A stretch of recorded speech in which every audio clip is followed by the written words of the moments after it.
क्या स्पेसिफिक कारण था जो आपने डिफेंस फोर्सेस को ही चुना जाने का? जो करियर की शुरुआत और आपने बोला कि किस रीज़न तरीके से आर्मी से वहाँ पर सूझे? क्या वो जर्नी थी? क्या वो एक्सपीरियंसेस थे? वो थोड़ा शेयर कीजिए। हमने अपनी आँखों के सामने होते हुए देखे। ऐसे-ऐसे काम हो जाते हैं जो कि अगर मैं आपको ऐसे बताऊँ तो आपको लगेगा ये पॉसिबल है। शहर में, किसी बिल्डिंग में, किसी एरोप्लेन में अगर बस कोई हाईजैक हो जाती है या कुछ। मैंने ये भी सुना है एनएसजी की जो ट्रेनिंग होती है वो बहुत डिफ़िकल्ट होती है। सबसे बड़ा चैलेंज तो मैं आपको एनएसजी की जो ट्रेनिंग आपने बोला वो ये है कि टियर गैस अगर आपने सुना हो हुँ, हुँ। तो हाँ, तो जैसे आपने सुना होगा कि दंगे हो रहे हैं कहीं तो पुलिस ने टियर गैस छोड़ दिया या कुछ।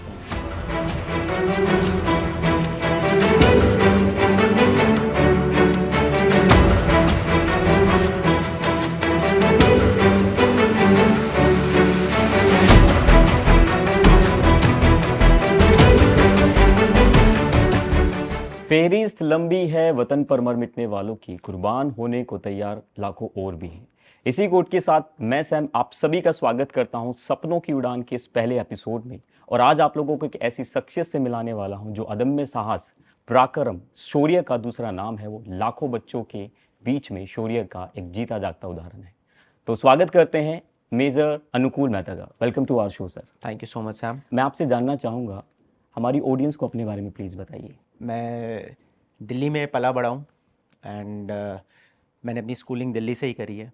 उसके बाद अपनी ग्रेजुएशन जो कि मैंने मैकेनिकल इंजीनियरिंग में करी है वो फरीदाबाद में एक कॉलेज है लिंगियास, वहाँ से करी है। मेरे फाइनल ईयर में मैं अपने एसएसबी के लिए सेलेक्ट हो गया था, इंटरव्यू क्लियर हुआ था हमारा और फिर मैं अपने एसएसबी के लिए गया और फिर 2011 से मेरी फ़ौज की जो जर्नी है वो शुरू हो गई थी। 2011 में अक्टूबर में मैं ओटीए चेन्नई गया अपनी ट्रेनिंग के लिए। सितंबर 2012 में मैं कमीशन हुआ as an Indian Army officer in infantry.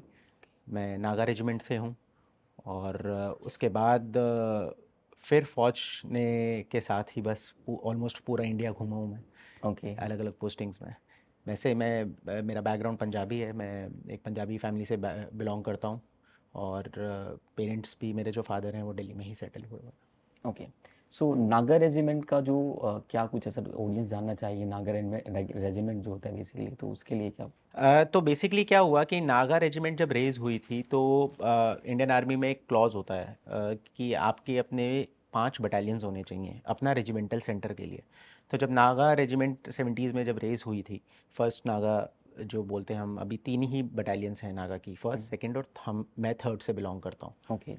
तो जब नागा रेजिमेंट रेज़ हो रही थी तो उनको अपना रेजिमेंटल सेंटर नहीं मिल सकता था उस टाइम पे। ओके। तब उन्होंने देखा कि जब जो हायर हेडक्वार्टर्स में लोग थे कि इनको किस और अलग यूनिट के साथ ये फिट होंगे, इनके कल्चर फिट होंगे, इनका मौसम जहाँ से आते हैं नागा ट्रूप्स नॉर्थ ईस्ट से वो कहाँ का होगा। तो तब शॉर्टलिस्ट किया गया कुमाऊँ। और उस टाइम पे Kumaon regiment is one of the oldest regiments और बहुत शौर्य गाथा है इनके ऑफिसर्स की।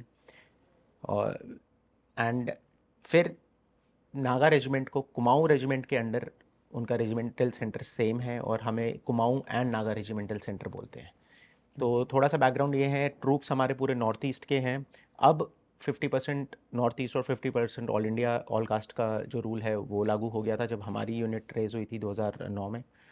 एंड उसके बाद जब हम जैसे जैसे आगे बढ़ रहे हैं तो ये कॉम्पोजिशन धीरे कभी चेंज हो जाता है, कभी ऊपर नीचे हो जाता है, लेकिन मोस्टली जो हमारा क्रक्स है, जो हम जहाँ से बिलोंग करते हैं रूट्स है, वो नॉर्थ ईस्ट का ही है।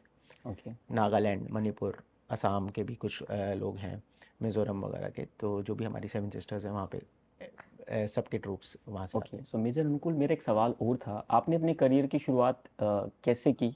और आपका एक्सपीरियंस डिफेंस में जाने का क्या कारण रहा? मतलब क्या स्पेसिफिक कारण था जो आपने डिफेंस फोर्सेस को ही चुना जाने का? जो करियर की शुरुआत और आपने बोला कि रीज़न, तो बहुत फ्रैंकली अगर मैं आपको बताऊँ कि कोई ऐसी कोई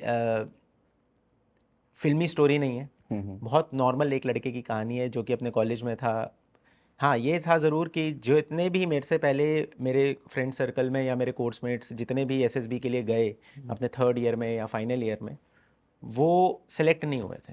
मतलब वो बिना सेलेक्ट हुए एसएसबी से कभी कॉन्फ्रेंस आउट हो रहे हैं, कभी स्क्रीनिंग आउट हो रहे हैं, वैसे वापस आ रहे हैं। ओके, तो आपकी एनडीए से एंट्री थी या? मेरी ओटीएस से एंट्री थी। मैं यूनिवर्सिटी एंट्री स्कीम के तहत गया था। ओके टेक्निकल एंट्री हूँ मैं, और मैं ओटीएस चेन्नई से पास आउट हूँ। ओके तो I am a short service commission officer. And जब मैंने अपना फाइनल ईयर में था मैं, तब आर्मी दोबारा आई कॉलेजेस में, एंड वहाँ पे इंटरव्यू चल रहा था। तब मुझे पता चला कि मैं एलिजिबल नहीं हूँ आर्मी के इंटरव्यू के लिए। और दूसरा एक थोड़ा सा बैकग्राउंड और देना चाहूँगा कि मैं अपने कॉलेज में थिएटर करता था। एंड उस टाइम पे मैं थिएटर की कमेटी का हेड भी था, क्योंकि मैं फाइनल ईयर में था, तो मैं उसमें एज अ प्रेसिडेंट अपनी कमेटी का था। और मैं सारे दोस्तों के जो जो आते थे वो कहना, तो मैं उनको ये बोलता था, यार मैं जाऊँगा तो मैं पास होके आऊँगा। ओके वो कॉन्फिडेंस था, या उस टाइम पे एक लूज स्टेटमेंट थी या मैनिफेस्टेशन थी, कुछ पता नहीं था। लेकिन मेरे को ये था कि अगर मैं जाऊँगा मैं पास होके आऊँगा। तो जब आर्मी आई हमारे फाइनल ईयर में, उस टाइम पे मैं बहुत खुश था, मोटिवेटेड था कि भाई मैं भी बैठूंगा इंटरव्यू में। अपने कॉलेज में उस लिस्ट में मेरा नाम नहीं था। आई वॉज अ लिटिल, मैं थोड़ा सा डिसहार्टेंड हुआ, मैं थोड़ा सा उदास था। बट फिर 2 दिन बाद खबर आई कि एक पास में एक और कॉलेज था YMCA, वहाँ पे दोबारा आया हूँ इंटरव्यू के लिए। मैं उसी दिन मैंने कहीं से एक फॉर्मल शर्ट मैनेज करी, कहीं से अपने इस कॉलेज में एक टाई मैनेज करी, और मैं कैब करके अपनी एक फ्रेंड के साथ उस कॉलेज में चले गए हम दोनों इंटरव्यू देने। मेरे पास 2 इतनी मोटी मोटी फाइल्स थी, जैसे आप ये देख रहे हैं, इससे भी मेरे सर्टिफिकेट्स थे उसमें, क्योंकि मैं स्कूल में स्पोर्ट्स कैप्टन था, क्रिकेट वगैरह खेला हुआ हूँ मैं। तो मेरे न्यूज़पेपर कटिंग्स हो गई, और थिएटर की न्यूज़पेपर कटिंग्स, नेशनल अवार्ड्स, और नेशनल अवार्ड्स आई दिन जो इंटर कॉलेज फेस्ट वगैरह के बेस्ट एक्टर बेस्ट डायरेक्टर वाले जो होते हैं, वो सब चीज़ें। तो वो मेरे पास 2 अच्छी मोटी फाइल्स थी। वो मैंने मेरे बैग में ऑलमोस्ट हमेशा रहती थी, क्योंकि वो उस टाइम पे प्लेसमेंट्स वाला ही था कि भाई कहाँ पे मौका मिल जाए पता नहीं। तो मैं वहाँ चला गया, और नॉर्मल तौर पे एक इंटरव्यू अगर किसी कैंडिडेट का ले रहे हैं वो, तो वो 20 से 25 मिनट का एक इंटरव्यू होता है। अपने एक तो मैं लास्ट में था, और अपने इंटरव्यूअर को मेरे को 20 से 25 मिनट लग गए सिर्फ इस बात के लिए कन्विंस करने के लिए कि आप प्लीज़ मेरा इंटरव्यू ले लीजिए। क्योंकि मैं एक क्राइटेरिया था वो सेटिस्फाई नहीं कर रहा था।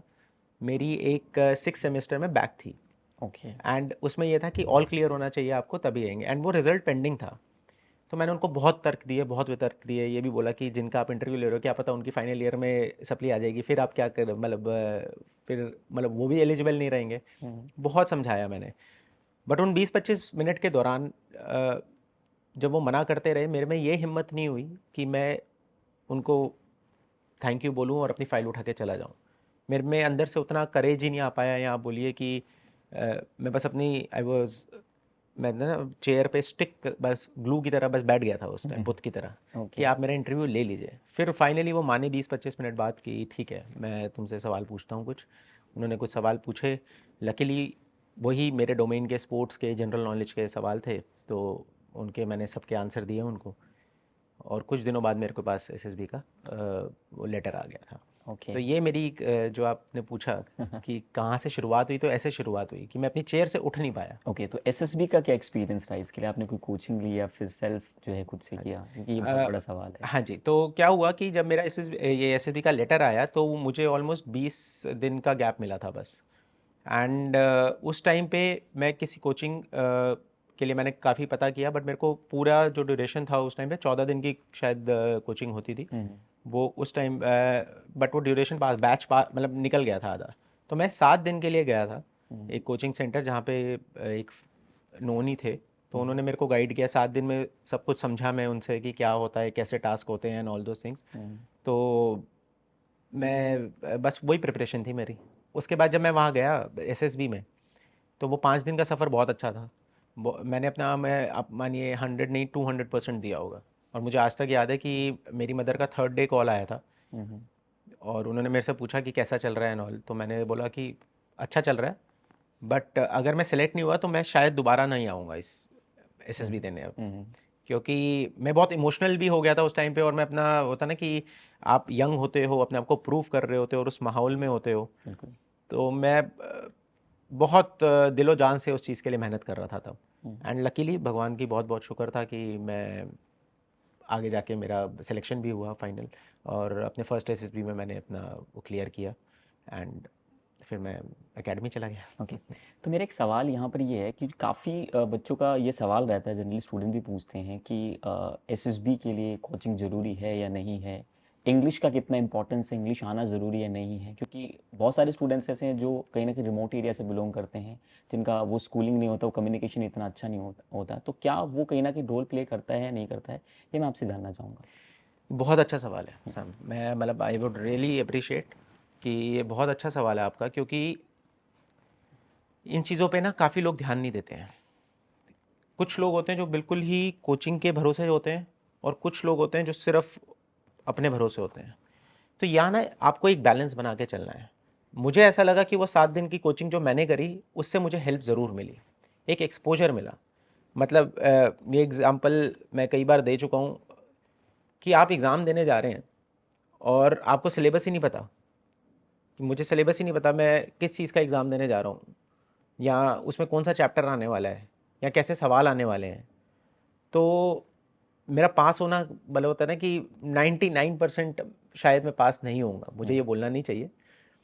बट हाँ, जो बच्चा अवेयर है चीज़ों को लेकर, जिसने मेहनत करी है या खुद से भी पढ़ के, जो मैंने बोला कोचिंग यहाँ पे इसलिए इम्पोर्टेंस आ जाती है उसकी, क्योंकि आप एक माहौल में एक्सपोज होते हो। जैसे 500 लोग जब एसएसबी के लिए फर्स्ट दिन स्क्रीनिंग के लिए आते हैं, ऐसे ही आपका कोचिंग का पहला बैच बनता है। आप देखते हो कि आप इतने सारे लोगों के बीच में होते हो, आप अपने जो थॉट्स हैं वो आदान प्रदान करते हैं उस चीज़ के लिए, कि आपको पता चलता है आप कहाँ स्टैंड करते हैं। तो कोचिंग आपको एक रियलिटी चेक देता है। डेफिनेटली अगर आपको ग्रूमिंग अच्छी मिलती है, आपको अच्छी कोचिंग देने वाले लोग हैं वहाँ पे, तो आपकी जो क्वालिटीज़ है वो एनहांस वैसे ही हो जाएंगी। जो 15 हम OLQs के इंक्रीज। बारे में बात करते हैं, तो वो OLQs आपके उन दिनों में डेफिनेटली एक अच्छा टीचर, एक अच्छा गुरु उसको तराश ही देगा। वो आपको बताएगा कि आपकी कमी है, ये आप इस पे काम करना चाहिए आपको। आपका सोशल रिस्पॉन्सिबिलिटी वाला सेक्शन थोड़ा वीक है, या आप एडॉप्टेबल नहीं हो, या आप रीजनिंग बहुत अच्छी करते हो, तो उन पे आपको 15 क्वालिटीज़ जो आपकी होती हैं, उनमें आप ऊपर नीचे किस में हो, आप एक लेवल पे आ सकते हो। That is point one. Secondly, जो बच्चा खुद पढ़ रहा है, खुद अवेयर है, नथिंग लाइक इट। आप मतलब खुद भी पढ़ सकते हैं, बहुत किताबें आती हैं।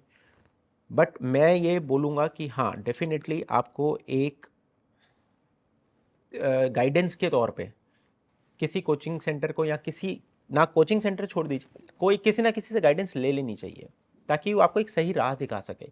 एक बार आपको रास्ता मिल गया, उसके बाद आप दौड़ खुद लगा सकते हैं, लेकिन वो रास्ता दिखाने वाला एक बंदा मेरे हिसाब से ज़रूरी है। क्योंकि इस चीज़ के लिए ये चीज़ काफ़ी अनएक्सपोज्ड है अभी। मैं आपको यहाँ अनएक्सपोज्ड बोलूँगा या अनएक्सप्लोर्ड है अभी।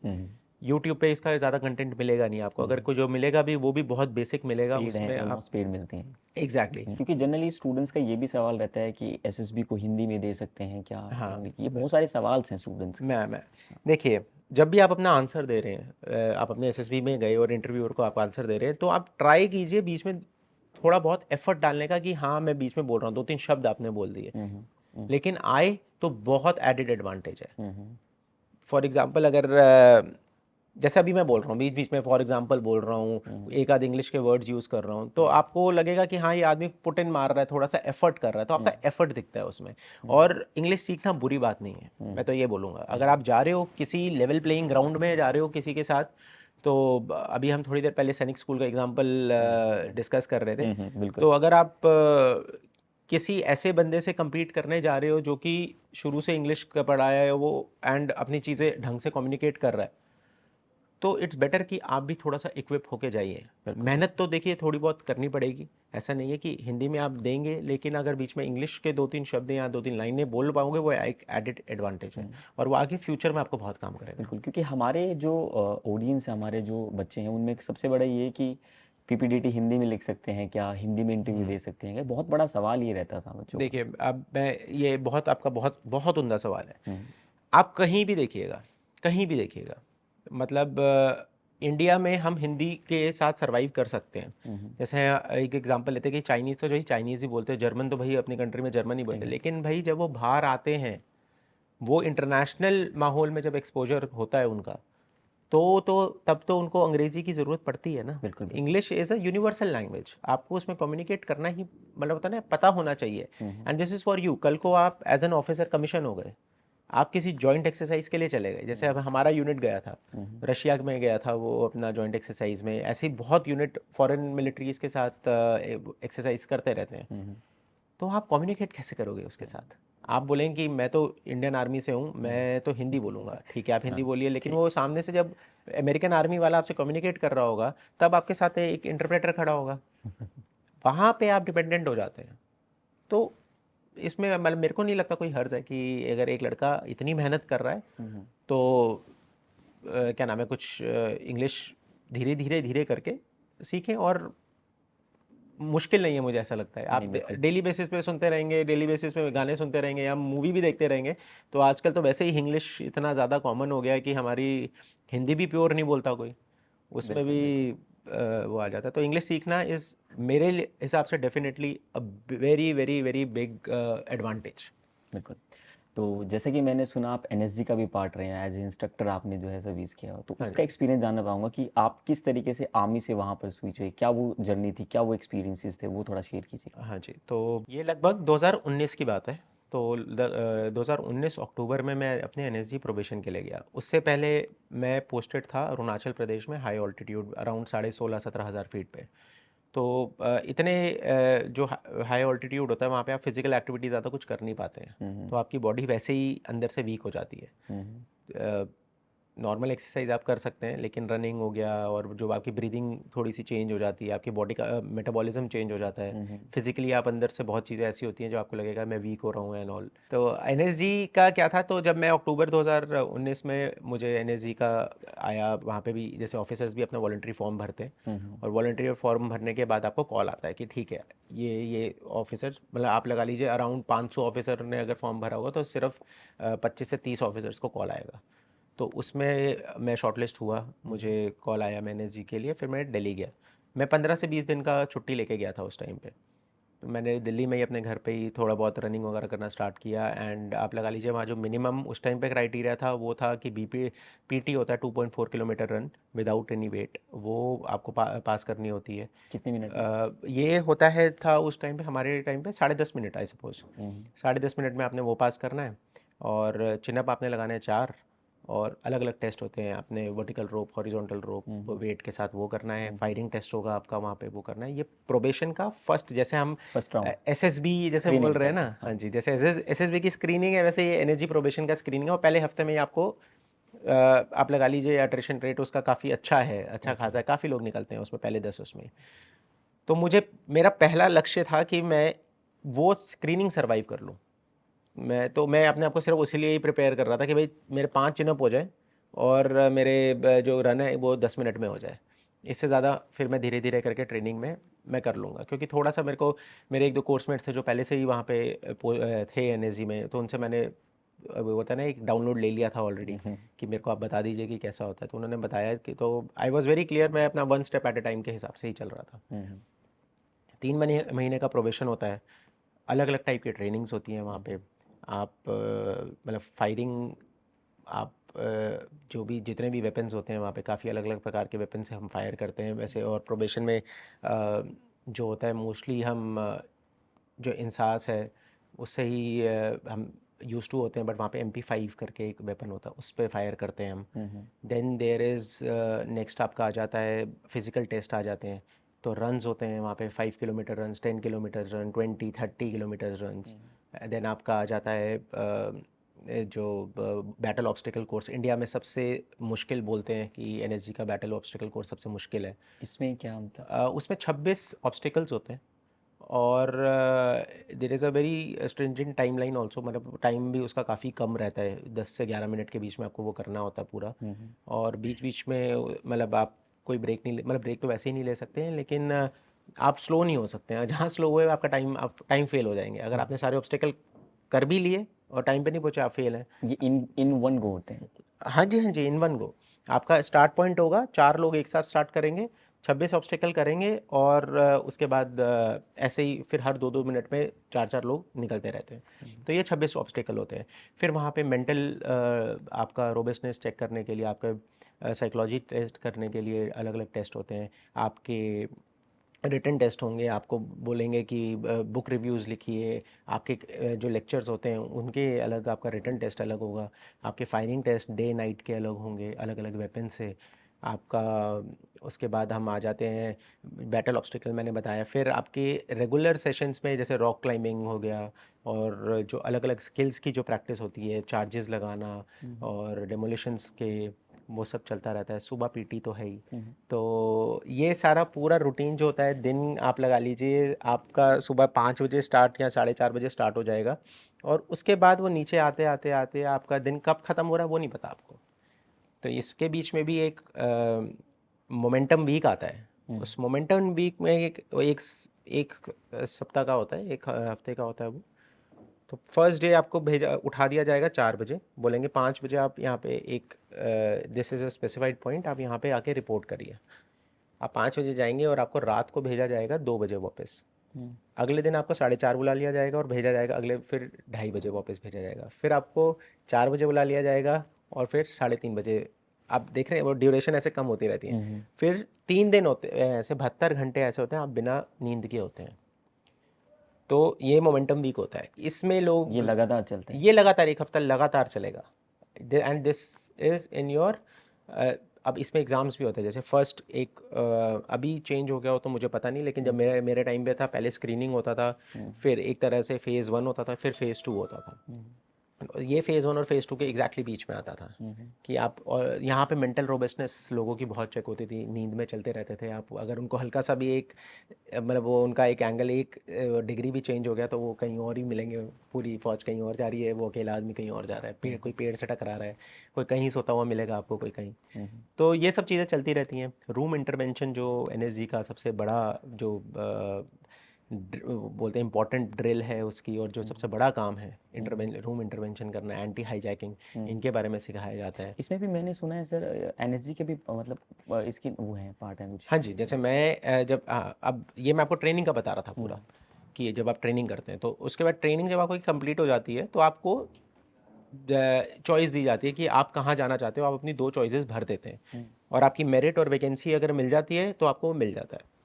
तो इसमें एनएसजी में क्या होता है कि हम दो, एक एनएसजी हेडक्वार्टर है सबसे जो बड़ा मतलब सबसे ऊपर जो है, उसके बाद एक सीएपीएफ आ जाता है, एसआरजी और एसएजी बोलते हैं, स्पेशल एक्शन ग्रुप और स्पेशल रेंजर ग्रुप बोलते हैं। ठीक है, ये 2 चीज़ों में बटा हुआ है। स्पेशल एक्शन ग्रुप में 51 52 आ जाते हैं। वो 51 आपने जो सुना होगा, मुंबई अटैक्स जो हुए थे, 26/11। हाँ जी, तो वो 51 का काम है। तो इससे पहले मैं आपको पूरा एनएसजी का एक वो स्टेटमेंट में बताना चाहूँगा कि एनएसजी इज़ बेसिकली एंटी जो टेररिज्म वो है, अर्बन एरिया का जो वो है टेररिज्म, उससे लड़ने के लिए बनाई गई फौज है।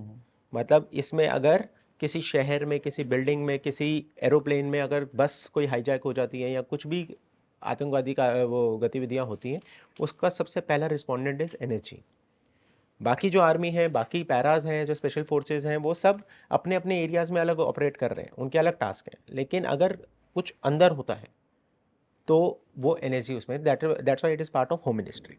तो अगर कुछ भी होता है क्या नाम है, जैसे मैंने आपको बताया 26/11 हुआ या कोई प्लेन हाईजैक हुआ, तो उसमें एनएसजी आते हैं।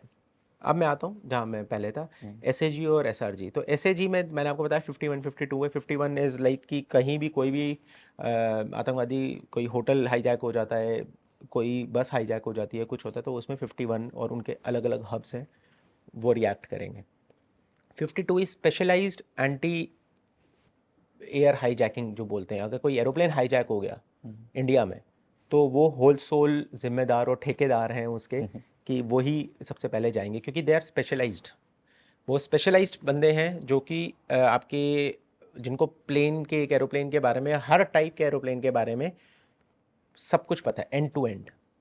तो इतनी ही ट्रेनिंग होती है वहाँ पे, इतनी ज़्यादा, मतलब आपको लगा लीजिए वो जो इतना बड़ा एक एरोप्लेन होता है वो उन्होंने घोट के पिया होता है। उनको सब पता है कि कौन सा स्क्रू कहाँ है क्या नहीं। डिटेल में मैं ज़्यादा बोलूँगा नहीं, बट और मैं ट्रेनिंग सेंटर का पार्ट था। तो ट्रेनिंग सेंटर में बेसिकली जितने भी ये प्रोबेशन जैसे बताया आपको, और अलग अलग इंटरनेशनल कोर्सेज चलते रहते हैं अपने वहाँ पे। एनबीडीसी है, और मतलब आपका इंजीनियर्स के रिलेटेड जो जो कोर्सेज हैं, VIP driving, personal safety officer, ये सब कोर्सेज हमारे ट्रेनिंग सेंटर में वहाँ पे हम कंडक्ट मैंने कराते ये भी सुना है एनएसजी की जो ट्रेनिंग होती है वो बहुत डिफ़िकल्ट होती है, उसमें क्या क्या मतलब ऐसे चैलेंजेस होते हैं जो मतलब नहीं पता है, मतलब वो जानना चाहेंगे हम भी, सुना है हमने ऐसा। हैं। तो सबसे बड़ा चैलेंज तो मैं आपको एनएसजी की जो ट्रेनिंग आपने बोला वो ये है कि टीयर गैस अगर आपने सुना हो तो हाँ। हाँ, तो जैसे आपने सुना होगा कि दंगे हो रहे हैं कहीं तो पुलिस ने टीयर गैस छोड़ दिया या कुछ। हम्म, तो जो डिफ़िकल्ट पार्ट में से एक डिफ़िकल्ट पार्ट है टीयर गैस। मैंने बीच में से शुरू कर दिया, अब मैं आपने जैसे पूछा तो मैं ट्रेनिंग स्टार्टिंग से शुरू करता हूँ। बिल्कुल। तो जैसे मैंने आपको बताया था कि हमें दिन में सुबह हम 5 बजे उठ जाते हैं। हमारे बॉडी पे वेट 20 से 25 किलो रहेगा ही रहेगा। 20 kg प्लस राइफल तो मेरा जो पिट्ठू है और जिसमें मिट्टी भरी होगी और जो मेरा हथियार होगा, इन एडिशन टू इट एक एडम बैग होता है, वो भी 3 से 4 किलो का हो जाता है। वो 3 से 4 किलो क्या होता है कि आपको अचानक से बोल दिया आप रॉक क्लाइंबिंग कर रहे हो, उतरे कहीं पे उस्ताद ने किसी को पकड़ लिया या कुछ डिफ़ॉल्ट करते हुए या फॉल्ट करते हुए, तो वो बोलेंगे रोलिंग कर लो, फिर वो पानी में ले जाएंगे, फिर आपको गीला कर देंगे। अब आपको 15 मिनट में अगली क्लास के लिए भी पहुंचना है अपनी, जो कि ऑडिटोरियम में है, जहाँ पे आपको पढ़ाई लिखाई करनी है। आप गीले तो जाएंगे नहीं, आप अपने कपड़े वहाँ पे चेंज करेंगे। तो वो पूरा आप लगा लीजिए आपके 2 चेंजेस, पूरा जूतों से लेकर कपड़ों से लेकर एवरीथिंग वो वहाँ पे रहेगा। कुछ खाने पीने का आइटम भी रहेगा, पानी की बोतल रहेगी, तो ये सब मिला मिलू के आपका 3-4 हो गए। तो 25 kg आप उठाएंगे और अपने दिन की शुरुआत सुबह 4:30-5 बजे कर देंगे। पहले आप अपने पीटी ग्राउंड जाएंगे। पीटी ग्राउंड में आपकी 1 से 1.5 घंटा पीटी होगी। आप वापस आते हैं, ब्रेकफास्ट करेंगे, नहाएंगे धोएंगे, फिर आप अपनी क्लास के लिए चले जाएंगे। वहाँ पे फिर रॉक क्लाइंबिंग हो गई, फायरिंग हो गई, एंड कोई अगर लेक्चर है तो वो हो गया।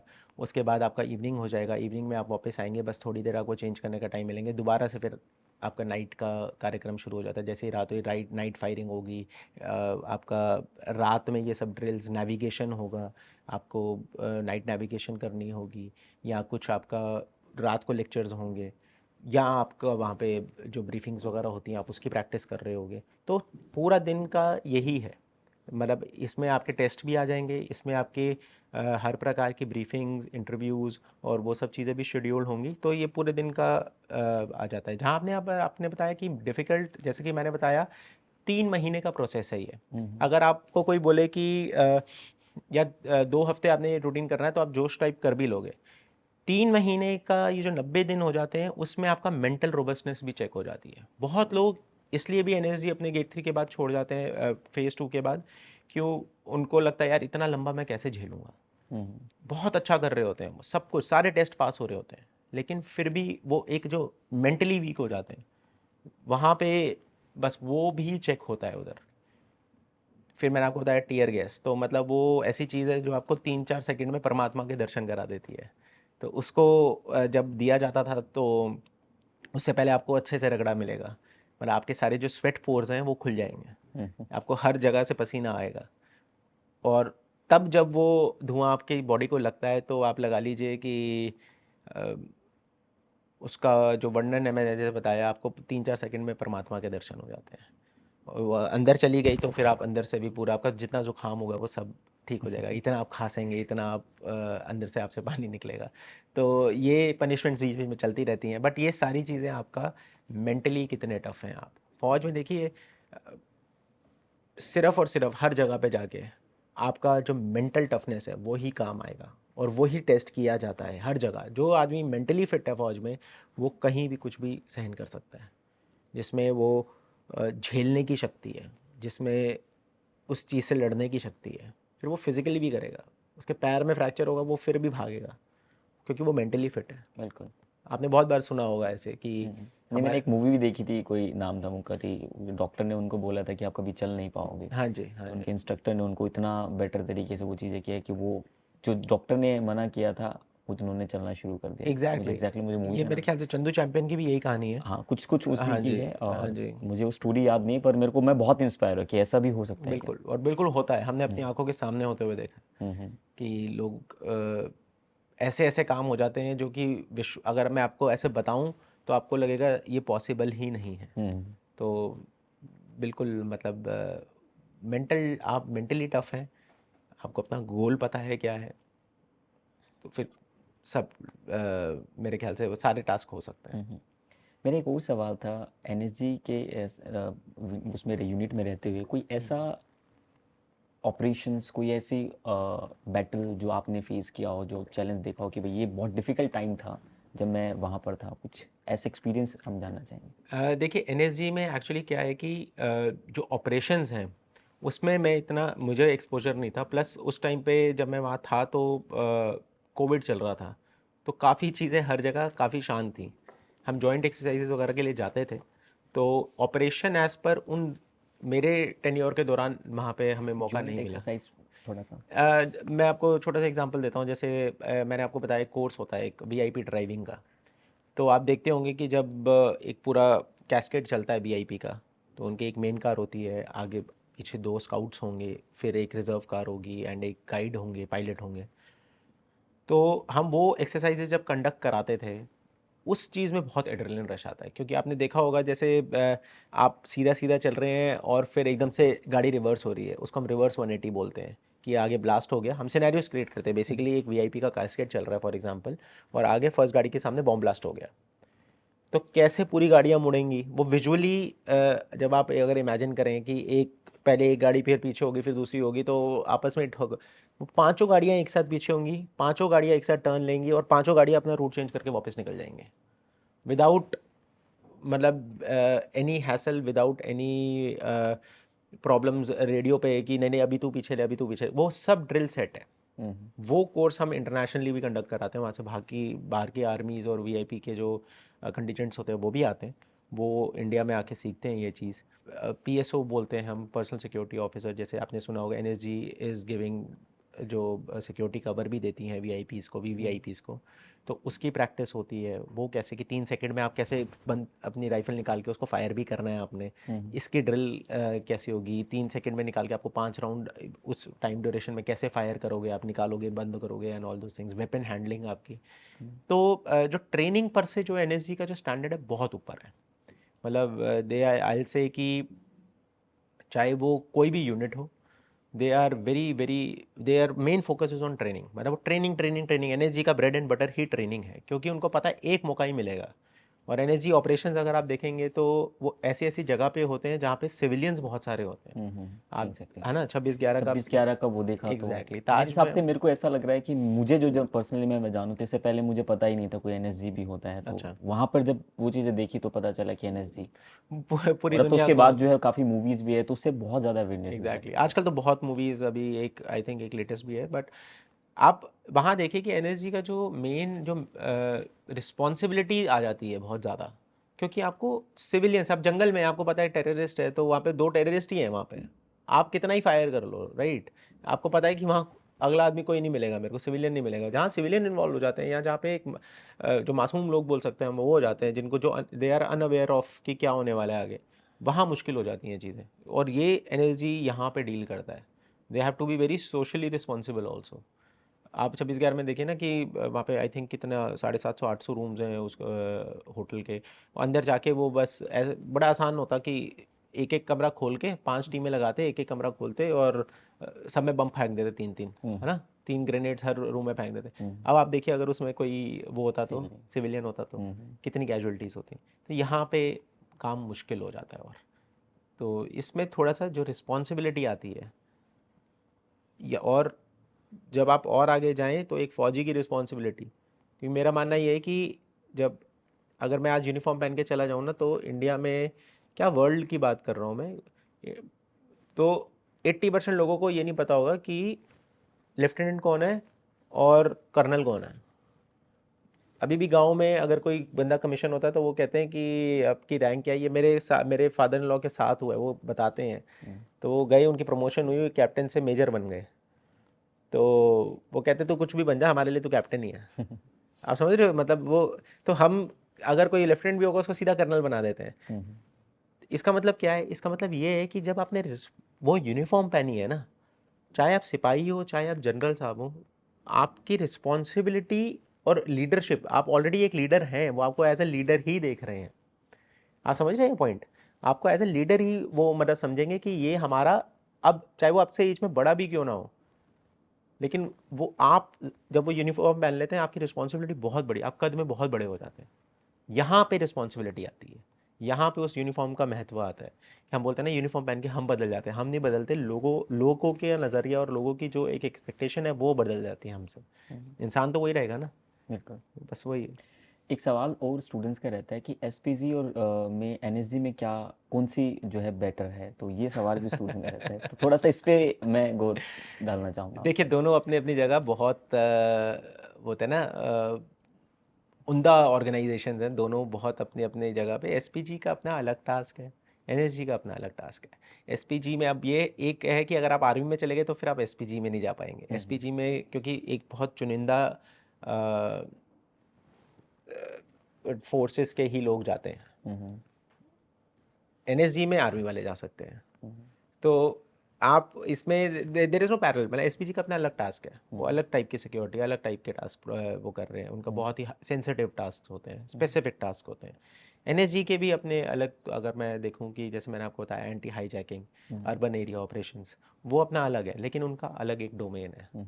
तो इट इज़ लाइक कंपेयरिंग, मतलब क्या बोल, आप किसी बच्चे से पूछ रहे हैं कि माँ पसंद है या पिताजी पसंद है, तो वो वाली बात है। एनएसजी के दौरान आप इंस्ट्रक्टर भी रहे हैं, राइट? हाँ जी, आपने मैं इंस्ट्रक्ट किया मैं है, तो मतलब क्या किस तरीके से वो प्रोसेस रहा, थोड़ा सा वो जानना चाहेंगे क्या ट्रेनिंग का? तो जैसे मैंने आपको बताया कि 3 महीने की ट्रेनिंग करने के बाद हमें ऑप्शन मिलता है, तो मुझे एक ऑप्शन मिला कि तो मैं दिल्ली पोस्टिंग के लिए ही मतलब वहाँ पे ट्राई था कि मैं मानेसर में ही रहूँ या दिल्ली जाऊँ। तो मेरा first option NSG training centre था और सेकंड 51 था।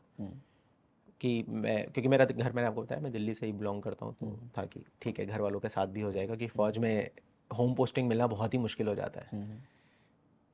वहाँ पे जाके जब मानेसर में ट्रेनिंग सेंटर है, तब जब मेरा पता चल गया था मुझे, मतलब ईयर एंड में आप लगा लीजिए, इट वाज आई थिंक 1 जनवरी या 2 जनवरी थी उस टाइम पे। अक्टूबर से दिसंबर तक हमारा ट्रेनिंग चली, मतलब जो प्रोबेशन था 3 महीने का, फिर हमें 7 दिन की छुट्टी मिलती है आपके, तब तक रिजल्ट्स अनाउंस होते हैं एंड ऑल दोज थिंग्स, कि तब मेरा यूनिट पता चलता है। तो फिर मेरे को उस टाइम पे अपना यूनिट पता चल गया था कि मैं ट्रेनिंग सेंटर में एज अ ट्रेनिंग से मतलब ट्रेनर पोस्ट हो गया हूँ।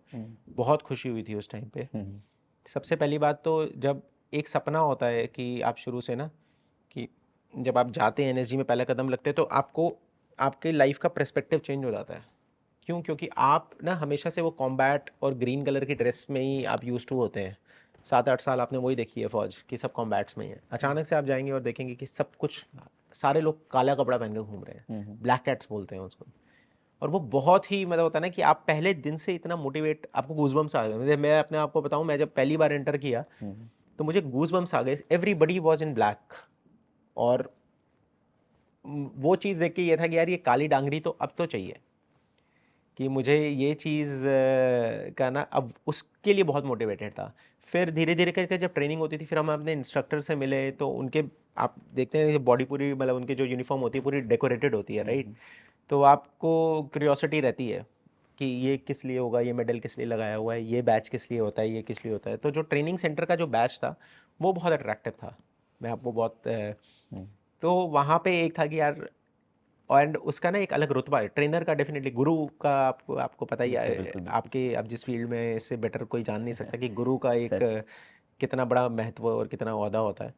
तो था यार ये चीज़ करनी है। प्लस दूसरा ये था कि इंस्ट्रक्टर बन के ना आपके पास एक एडिशनल पावर के साथ एडिशनल रिस्पॉन्सिबिलिटी आ जाती है कि आप सही चीज़ सिखा सकते हैं और बता सकते हैं लोगों को कि क्या करना चाहिए किस सिचुएशन में। आप उनको गाइड करने की पावर आ जाती है आपके पास।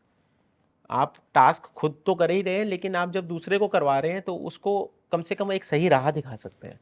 तो ये चीज़ एक थी दिमाग में कि भाई ट्रेनिंग सेंटर में मुझे लोगों से इंटरेक्ट करने का मौका मिलेगा। और मुझे होता है ना कि एक आप आइडियोलॉजी फॉलो करते हैं या कुछ चीज़ें जो आपकी ट्रेनिंग में आपको लगता है कि यार ये ठीक नहीं हुई थी, या इस बंदे ने ऐसा कर दिया था, हम ऐसा तो आप वो इम्प्लीमेंट अपने तरीके से कर सकते हैं। वो बोलते हैं ना कि कुछ चेंज लाने के लिए आपको उस पोजीशन में पहुंचना चाहिए पड़ता है जहाँ पे आप चेंज लाने के लायक हो जाए।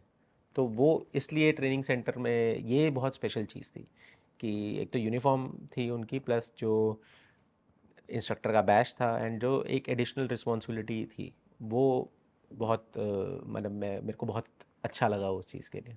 ओके। एक और सवाल, जैसे कोई भी हमारे जैसे स्टूडेंट्स होते हैं 12th जिन्होंने अभी अभी किया है, तो वो कैसे एनएसजी का पार्ट बन सकते हैं? किस तरीके से एंट्रीज होती है? क्या एंट्रीज उनको लेनी चाहिए? किस एंट्रीज के थ्रू एनएसजी का पार्ट बन सकते हैं? वो थोड़ा सा एक बार आप प्लीज़ बताइएगा। किस किस एंट्री के थ्रू? तो देखिए, 12th के बाद तो पहले हम one step at a time जाएंगे, क्योंकि हम क्या बोलते हैं कि डॉक्टर बनने के लिए 5 साल लगते हैं और इंजीनियर बनने के लिए 4 साल लगते हैं। तो पहले ही दिन ही जब मैं जाऊँ, जैसे मेरे साथ हुआ था ये, जब मैं एसएसबी में रिकमेंड हो गया तो मैं वो बन गया ऑफिसर, अब तो बहुत बढ़िया हो गया है। फिर किसी ने बताया भाई अभी 1 साल, अभी मेडिकल होगा, उसके बाद 1 साल की कोचिंग होगी या आपकी ट्रेनिंग होगी, वो पास करोगे फिर बनो। फिर तब पता चला कि भाई बहुत बनना बहुत मुश्किल है। तो एनएसजी का क्या है कि इट इज़ अ डेप्यूटेशन। आप परमानेंटली पोस्ट नहीं होते हैं एनएसजी में, आप जाएंगे 2-3 साल का टेन्योर करेंगे, वापस आ जाएंगे यूनिट में। लेकिन उससे पहले आपको अपने यूनिट में जो रेगुलर सर्विस है, आप सीधा बोलो कि मैं स्कूल में एडमिशन लेके मैं बोर्ड्स का एग्ज़ाम देना चाहता हूँ, तो वो नहीं हो सकता। आप पहले अपना यूनिट में सर्विस करेंगे, यूनिट में आप होता है ना कि प्रूव करेंगे अपना मेटल, और अपने एक रेपुटेशन बनाएंगे कि हाँ यार ये बंदा बढ़िया है। तब आपके जो सीनियर्स हैं आपको रिकमेंड करेंगे कि आगे हाँ इनकी फिजिकली भी फिट है, एटीट्यूड भी अच्छा है, इनका सब कुछ तरतीबवार करते हैं ये, तो आप आगे बढ़ते हैं। फिर तब आप एनएसजी के लिए वॉलंटियर करेंगे, फिर वैकेंसी आएगी तो आप जाएंगे। तो इनिशियली एकदम से नहीं हो सकता कि मैं 12th पास करी और मैं सीधा एनएसजी चला गया, वो नहीं हो सकता। तो ऐसा भी है क्या, जैसे इसमें अगर मैं आपसे सवाल करूं कि नेवी से या फिर एयरफोर्स से या सिर्फ आर्मी से ही एंट्री हो सकती है, कुछ ऐसा भी? एनएसजी में आर्मी से, सिर्फ आर्मी? हाँ जी, स्पेशल फोर्सेस और आर्मी के थे। हाँ ठीक जी। है, ठीक है। और एक और सवाल मेरा जो है, हिंदी मीडियम स्टूडेंट्स डिफेंस की तैयारी कैसे शुरू करें अपनी, जो गांव देहात से बिलोंग करते हैं, जिनके पास रिसोर्सेज नहीं हैं, उनको किस किस पार्ट पे काम करने की ज़रूरत है? कौन कौन सी चीज़ें पे जो है वर्क करने की ज़रूरत है, ताकि वो डिफेंस फोर्सेज का हिस्सा बन सके? स्टेशनरी पे जाएं, किताब उठाएं और आपके चैनल को सब्सक्राइब करें। सबसे सही तरीका वही है। मैं अब नहीं, मैं मजाक नहीं कर रहा हूँ, मैं बहुत सीरियस हूँ। क्योंकि जैसे मैंने इनिशियली भी आपको, हमारी बात चल रही थी कि इंडिया में ये चीज़ बहुत अनएक्सप्लोर्ड है और इसीलिए लोग अनअवेयर हैं।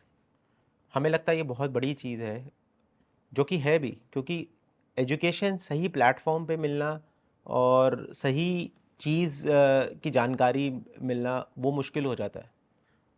तो अगर कोई गांव देहात से कोई है, कोई छोटे गांव से बंदा बिलोंग करता है एंड बहुत सीरियस है इस चीज़ में आने के लिए, आप अपने आसपास कोई भी, अगर आपके गांव में कोई ना कोई एक फौजी होगा या आसपास कोई दोस्त होगा, या आप ये चैनल देख रहे हैं, ये वीडियो देख रहे हैं, तो आप अब उन लोगों को कांटेक्ट कर सकते हैं। सोशल मीडिया पे आजकल सब सारे वो खोल दिए हैं दरवाजे। अब वो नहीं रहा कि मेरे को शहर जाऊंगा और बड़ा आदमी बनूंगा। आप वहीं बैठे बैठे आपको अपने घर पे सारा पूरी दुनिया आपके मोबाइल पे ही आ गई है अब तो और हर बंदा जानता है, सारे बंदे जानते हैं मोबाइल चलाना। तो आप अपने यूट्यूब पे सर्च करिए, आपको बहुत चीज़ें मिल जाएंगी। धीरे धीरे करके फ़िल्टर आउट कीजिए, अपनी स्किल्स पे काम कीजिए, अपना आप इंग्लिश स्पीकिंग पे थोड़ा बहुत पक्का ध्यान दीजिए, और अपनी जनरल नॉलेज पे ध्यान दीजिए। और जो जो चीज़ें इन्वॉल्व होती हैं एक एसएसबी में, अगर आप एसएसबी के लिए जा रहे हैं या आप कोई सीडीएस का एग्ज़ाम दे रहे हैं या कुछ और एग्ज़ाम दे रहे हैं, उसमें क्या क्या इन्वॉल्व होता है, वो किसी से गाइडेंस लेके काम शुरू कीजिए। देखिए, गाइडेंस आप लेते हैं ना, तो आप अगर आप ज़ीरो से स्टार्ट पे कर रहे हैं, तो अगर किसी से गाइडेंस मिल जाती है, आप सीधा लेवल 10 पे चले जाते हैं, या 100 में से आप 10% वैसे ही कवर कर लेते हैं। तो वो एडवांटेज मिलता है, एक बूस्टिंग मिल जाती है आपको। ओके। आपकी सबसे यादगार सैन्य उपलब्धि क्या है? जैसे मैंने आपको बताया था कि मैं जब हाई ऑल्टीट्यूड 16,000-17,000 फीट पे था, तो वहाँ पे हम अपनी जो बॉर्डर शेयर करते थे, वो हमारा जो नॉर्थ ईस्ट में एडवर्सरी है चाइना, उनके साथ थी। तो वहाँ पे एक उनका पेट्रोल आता है, कुछ आई थिंक अब तो साल हो गया उस बात को, न्यूज़ में भी थी वो जगह। तो उनका पेट्रोल आता है जिसमें 450-500 लोग थे। एंड उनका ये रहता है मोटिव कि वो हमारे एरिया के अंदर आ जाएं, और फिर ताकि वो बाद में क्लेम कर पाएँ कि हम ये एरिया हमारा था, मतलब ये डिस्प्यूटेड एरिया। किन का पेट्रोल था? जो नॉर्थ ईस्ट में हमारे एडवर्सरी हैं, ओके। है ना। तो वो बेसिकली उनका मोटिव ये रहता है, और हमारा काम होता है उनको अंदर आने से रोकना।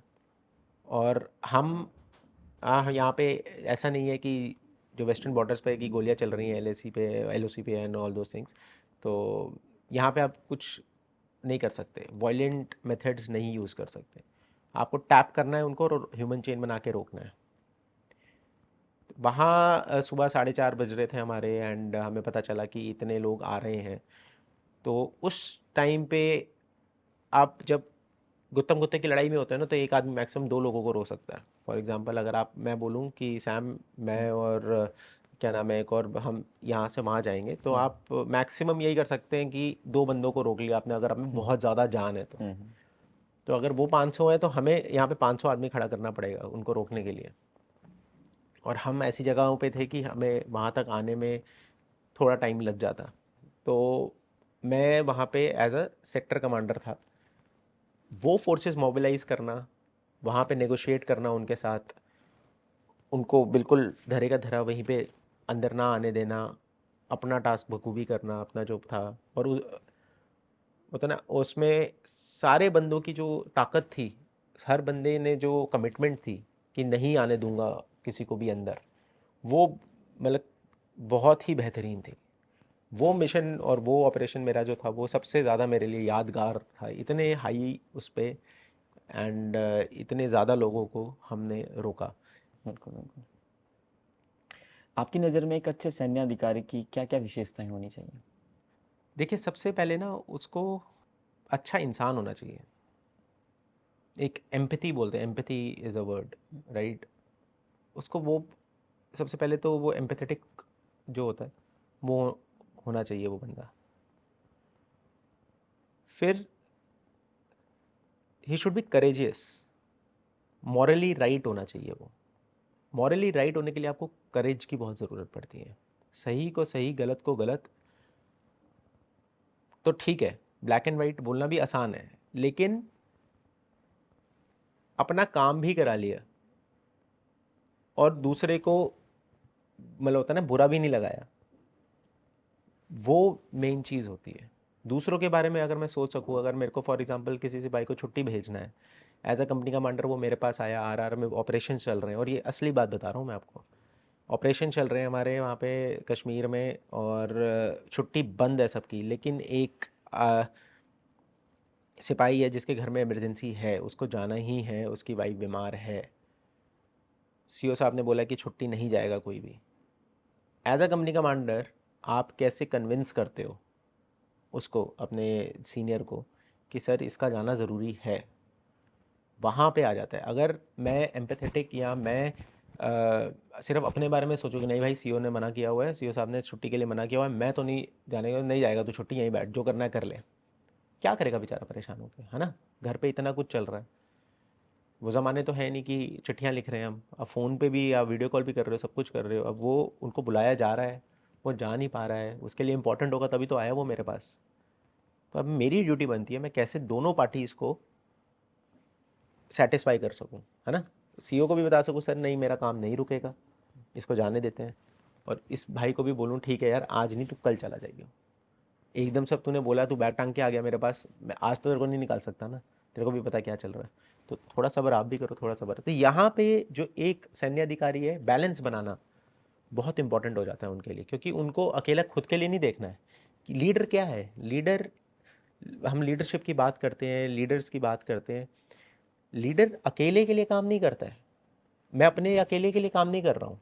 अनुकूल मेहता को अगर जाना है, मैं तो होता है ना कि अगर मेरे को सिर्फ अपने लिए काम करना है, मैं गाड़ी उठाऊंगा कहीं भी चला जाऊंगा, या मुझे कोई टास्क करना है मैं अपने हिसाब से, लेकिन मेरे पीछे जो लोग हैं, जो मेरी टीम है, मेरे बंदे हैं फायर फाइट में, वो कहाँ हैं, उन्होंने सही पोजीशन ली है या नहीं ली है, उनको गोली तो नहीं लग गई है, उनके घर में कोई दिक्कत है तो मुझे, मैं कैसे उनका केटर कर रहा हूँ उनके लिए, वो इंपॉर्टेंट चीज़ है। यहाँ पे एक लीडर आ जाता है, लीडर की इंपॉर्टेंस यहाँ आती है कि आप अपने जो आपकी टीम है, आपके जो लोग हैं, आपके जो नीचे लोग हैं, उनके लिए क्या कर रहे हो, उनको कैसे सिखा रहे हो, उनको कैसे सेल्फ केपेबल इंडिपेंडेंट बना रहे हो कि वो इंडिपेंडेंट हो जाए।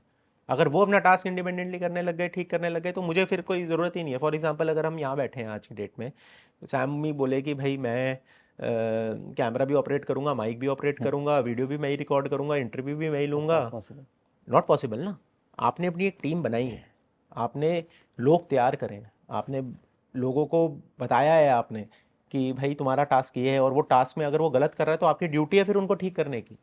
ये नहीं हो सकता कि यार तूने गलत कर दिया, मैंने तो तेरे को बताया था, उसको 2 गाली दी और निकाल दिया रूम से। ये नहीं हो सकता, ये लीडर नहीं होता। आपको उसको बताना पड़ेगा 2 बार 3 बार 4 बार। नहीं बनाता, अगर वो जिद पे आ गया फिर उसको सॉर्ट आउट करो। फिर फौज में बहुत अच्छी ड्रिल्स हैं सॉर्ट एक आउट करने और की। मेरा सवाल है आपसे, आपके अकॉर्डिंग देशभक्ति का मतलब क्या होता है? अच्छा ये मेरे अकॉर्डिंग देशभक्ति जुनून है, और वो जुनून कभी कम नहीं हो सकता। आपने, जैसे मैं अपने केस के लिए बोलूं, और ये मैं बोल रहा हूँ तो मेरे को गूज़बम्स आ रहे हैं, ये कैमरा अगर रिकॉर्ड कर सकता है तो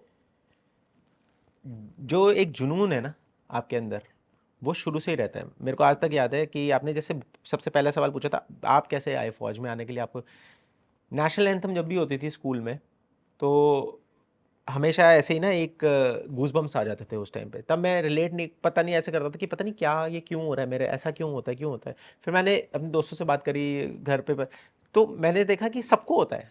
फिर मैंने देखा टीवी पे तो लोग रो रहे हैं नेशनल एंथम बोलते बोलते। क्रिकेटर्स को आप देखें ओलंपिक्स में जो गए मेडल लिए, वो तो रो रहे हैं नेशनल एंथम बोलते। कितनी बड़ी बात है ये चीज़। हर बंदा, मतलब जो आप बोल रहे हैं ना कि देशभक्ति, तो वो एक जुनून है, वो सब में ही होता है। मतलब और वो जुनून कभी कम नहीं हो सकता, चाहे वो अच्छा, यहाँ हो, बाहर हो, कोई कहीं बैठा है। एक लास्ट सवाल है, सेना के क्षेत्र में महिलाओं की भूमिका के बारे में आपका क्या सवाल? बहुत अच्छा कर रही हैं महिलाएं। अभी आपने रिसेंटली वो वायनाड वाला जो देखा है, जो ब्रिज बनाया है, हम्म। उसमें जो 2 ऑफिसर जिनका सबसे ज़्यादा नाम हो रहा है, तो उनमें से एक लेडी है, एक मेरे कोर्समेट है मेजर अनीश जो है। तो बहुत अच्छा काम किया उन्होंने। एंड हमने तो ट्रेनिंग करते हुए भी देखा है उनको, तो वो कंधे से कंधा मिला के दे आर देयर। मतलब ऐसा कुछ नहीं है कि महिलाएं कुछ चीज़ के लिए उनको रिलैक्सेशन मिल रही है, या कुछ चीज़ें के लिए उनको एडवांटेज मिल रही है, ऐसा कुछ नहीं है। अब वो हर जगह जा रही हैं, हर टेरेन में जा रही हैं। वो ट्रेनिंग वही करती हैं जो एक जेंटलमैन कैडेट करेगा, वही एक लेडी कैडेट करती है। Same training. Same training, same training. Timing जैसे ऊपर नीचे होता है, वो फौज में एज के हिसाब से भी हो जाते हैं। कि आप अगर 30 अबव है तो आपका टाइमिंग, पीटी का टाइमिंग वो 2.4 किलोमीटर करने का थोड़ा सा आपको 30 सेकंड या 1 मिनट बढ़ जाता है आपका। बीपीटी में आपका 1.5 मिनट बढ़ जाता है। तो ऐसे ही वो 30, फिर 35, फिर 40, ऐसे वो चलता रहता है। लेकिन जो महिलाएं कर रही हैं वो बहुत, मतलब कोई दे आर एट पार, मतलब कोई कंपैरिजन उसमें ऐसा नहीं है कि नहीं ये नहीं कर सकती, वो नहीं कर सकती, ऐसा कुछ नहीं है। 99 में कारगिल में भी बात नहीं होती है इतनी इस बारे में, लेकिन there were lady officers who were there, जो वहाँ थी उस टाइम पे बेस का, मेरी हमारी खुद की इंस्ट्रक्टर थी, वो ये स्टोरी चीज़ सुनाती हैं। सर बिल्कुल। एग्जैक्टली तो मतलब आप चाहे एक्सपोजर, अब वही है ना कि इन्फेंट्री में आपको शुरू में लड़ने नहीं दिया जाता, या जो भी मतलब चीज़ें हैं, जैसे बाकी आर्मीज़ में there are lady cadets, so lady जो प्राइवेट्स होती हैं वो जाती हैं आगे वो। बट यहाँ पे इंडिया में वो नहीं है, तो जितना उनका जो चार्टर ऑफ ड्यूटी है वो बखूबी कर रहे हैं। और अब तो देर इज़ नो कंपैरिजन, अब तो मतलब वो लेवल प्लेइंग फील्ड हो गई है सबके लिए, उतनी ही अपॉर्चुनिटीज़ हैं और उतना ही मतलब, and they are living up to and raising the bar also. मैं तो ये बोलूँगा कि वो कई जगहों पे बहुत अच्छा भी करते हैं। बहुत बढ़िया। सो देखिए प्यारे बच्चों, ये था आज का शो। मुझे उम्मीद है कि आप लोगों के जितने भी सवाल्स रहते हैं वो डेफिनेटली आप लोगों के क्लियर हो गए होंगे। तो उम्मीद करता हूँ बच्चों आप लोगों को ये शो बहुत अच्छा लगा होगा। ऐसे ही शो और भी लेकर आते रहेंगे। Thank you so much for coming here sir. तो ऐसे ही कैसा आप लोगों को शो लगा, और भी आपके कोई जो सवाल होंगे तो प्लीज़ आप जो है कमेंट सेक्शन में ड्रॉप कर दीजिएगा। जय हिंद एवरीवन।